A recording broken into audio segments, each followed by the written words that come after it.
নমস্কার বন্ধুরা, সুমতি kitchen with blog থেকে সবাইকে স্বাগত। আশা করি আপনারা সবাই ভালোই আছেন, আমিও ভালো আছি। আজকে একটা নতুন রেসিপি আপনাদের সঙ্গে শেয়ার করেছি, চাবড়া চিংড়ির মালাইকারি। আপনারা প্রথম থেকে শেষ পর্যন্ত দেখবেন। আর যে সমস্ত নতুন বন্ধুরা আমার চ্যানেলে প্রথম, অবশ্যই চ্যানেলটিকে সাবস্ক্রাইব করবেন, পাশের বেল বাটনটি অন করবেন, সবার সঙ্গে শেয়ার করবেন, লাইক করবেন। আর কমেন্ট করে জানাবেন চাবড়া চিংড়ির মালাইকারি কেমন হয়েছে। আসুন তাহলে দেখুন।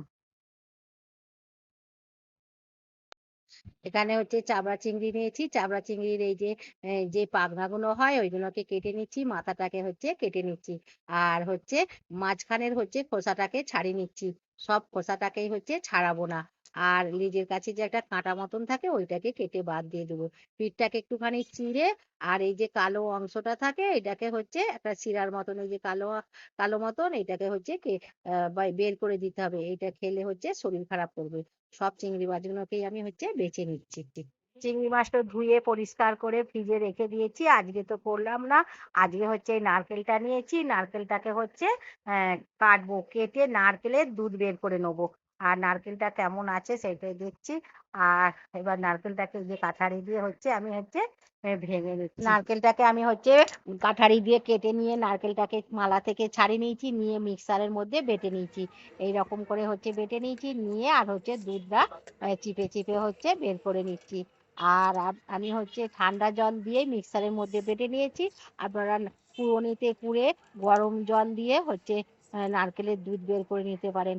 আমি আর ওইটা করিনি, আমি মিক্সারে তো বাটার সময়তেই গরম হয়ে যায়, সেই জন্য এমনি নর্মাল জল দিয়ে মিক্সারের মধ্যে বেটে নিয়ে দুধটাকে বের করে নিচ্ছি। আর অনেকটাই টুনটুন দুধ হবে।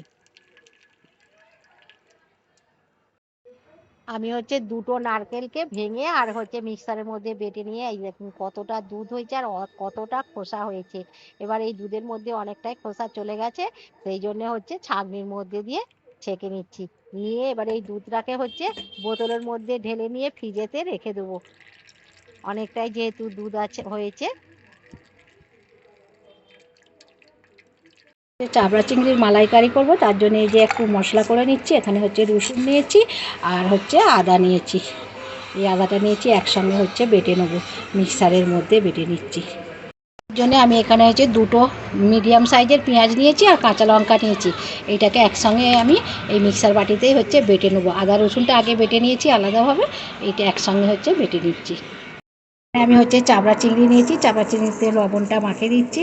আর এটা কালকে আমি কেটে ভিজে রেখেছিলাম চিংড়ি মাছটা, আজকে এই যে বের করে নিয়েছি, সেই জন্য কালারটা একটু আলাদা হয়ে গেছে। এবার লবণ মাখিয়ে দিচ্ছি, লবণ দিয়েছি। এবার হলুদ দিচ্ছি, হলুদ আর লবণটাকে মাখিয়ে একটু ভেজে নেব। হলুদটা মাখিয়ে নিলাম। আর আমি চাবড়া চিংড়ির করছি, অন্যদিনে একটু গলদা চিংড়ির করেছিলাম মালাইকারি, আজকে একটু চাবড়া চিংড়ির মালাইকারি আপনাদের সঙ্গে শেয়ার করছি। মাখানো হয়ে গেছে, এবার একটুখানি ভেজে নিচ্ছি। সে তেল দিয়েছি, চিংড়ি মাছগুলোকে একটুখানি ভেজে নেব। সর্ষের তেলেই মালাইকারিটা করব।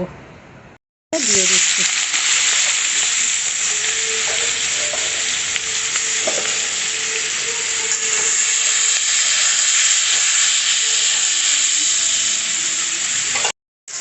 চিংড়ি মাছটা ভাজা হয়ে গেছে, বেশি ভাজবো না চিংড়ি মাছটাকে। এবার চিংড়ি মাছটা তুলে নিচ্ছি। তুলে নিয়েছি আর কোনোটাকে পরিষ্কার করে ধুয়ে নিয়েছি। আর এখানে ছোট এলাচ, দারচিনি, লবঙ্গ আর একটা তেজপাতা ফোড়ন দিচ্ছি। এই সর্ষের তেলেই করব। খুব সুন্দর গন্ধ ছেড়েছে। এবার যে কাঁচা লঙ্কা পেঁয়াজটা বেটে রেখেছিলাম দিয়ে দিচ্ছি।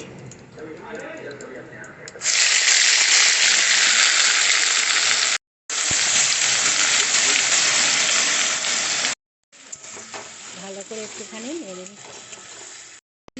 একটু ছিট কাটছে, যেহেতু পেঁয়াজ বাটা দেওয়া আছে সেই জন্য একটুখানি লবণ দিয়ে আর পেঁয়াজটাকে ভেজে নিচ্ছি।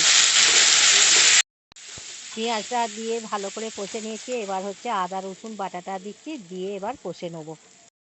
আদা রসুনটা দিয়ে ভালো করে কষে নিয়েছি, নিয়ে কাশ্মীরি লঙ্কা গুঁড়ো দিলাম আর সামান্য একটু হলুদ দিলাম আর একটুখানি জল দিয়ে মশলাটাকে কষে নিচ্ছি, নাহলে পুড়ে যাবে। আর আমি নারকেলের দুধটা কিভাবে তৈরি করেছিলাম সেইটা আপনাদের দিকে দেখিয়েছি। ফ্রিজে রেখে দিয়েছিলাম, 1 ঘন্টার আগে বের করে নিয়েছি। আর এই দুধ দিয়েই এবার কষে নিচ্ছি, আর জল দিয়ে কষবো না। এটা নারকেলের দুধ। মালাইকারিটা যেহেতু কাঁচা লঙ্কা দিয়ে করছি, আর আমি ঝাল লঙ্কার গুঁড়ো দেবো না।